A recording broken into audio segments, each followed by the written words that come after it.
बांग्लादेश मुसीबतों से घिरा हुआ है। एक के बाद एक हिंदुओं की हत्या हो रही है। चरमपंथी बेलगाम हो गए हैं और बांग्लादेश चलाने वाले चीफ एडवाइजर मोहम्मद यूनुस खामोश बैठे हैं। यूनुस के पास कोई काम है तो वो है चीन को इम्प्रेस करना, भारत के खिलाफ साजिश रचना। 1971 में जिस देश को हमने पाकिस्तान से आजाद करवाया था, अब यूनुस उसी के साथ नजदीकियां बढ़ा रहा है। अब यूनुस की बुरी नजर सिलीगुड़ी कॉरिडोर यानी चिकन नेक पर है। यूनुस की मदद से चिकन नेक के पास चीन की बढ़ती सक्रियता ने नई हलचल पैदा कर दी है। दरअसल खबर ये है कि बांग्लादेश में चीन के राजदूत याओ वेन ने चिकन नेक के पास तीस्ता नदी परियोजना क्षेत्र का दौरा किया है। मतलब ये है कि तीस्ता प्रोजेक्ट के बहाने बांग्लादेश चीन को चिकन नेक तक पहुंचने का रास्ता दे रहा है और ये काम बांग्लादेश खुलेआम कर रहा है। सबसे पहले आपको समझाते हैं कि चिकन नेक क्या है, उसके बाद आपको तीस्ता प्रोजेक्ट के बारे में बताएंगे।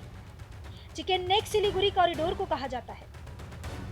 ये पश्चिम बंगाल के उत्तर में दार्जिलिंग जिले के सिलीगुड़ी शहर के पास जमीन की एक संकरी पट्टी है।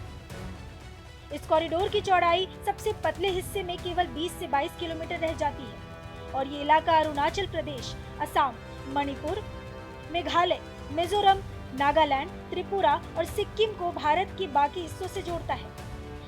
नक्शे पर देखने पर यह इलाका बिल्कुल मुर्गी की पतली गर्दन जैसा दिखाई देता है।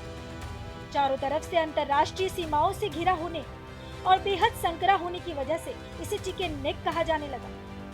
इसकी बनावट ऐसी है कि यहाँ किसी भी तरह की रुकावट सीधे पूरे उत्तर पूर्व भारत की कनेक्टिविटी को प्रभावित कर सकता है। बांग्लादेश में यूनुस सरकार के गठन के बाद आईएसआई और इस इलाके में चीन की गतिविधियां लगातार बढ़ रही है।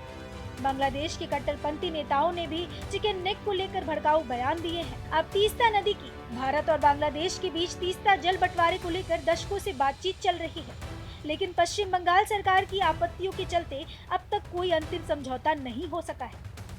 उधर बांग्लादेश में चीन की मदद से तीस्ता मास्टर प्लान का काम चल रहा है।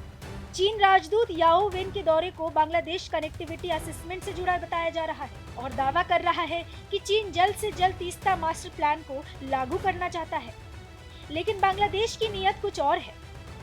मोहम्मद यूनुस 2025 में चीन के दौरे पर थे। तब उन्होंने एक इंटरव्यू में चीन से बांग्लादेश में मजबूत आर्थिक ढांचा खड़ा करने की अपील की थी।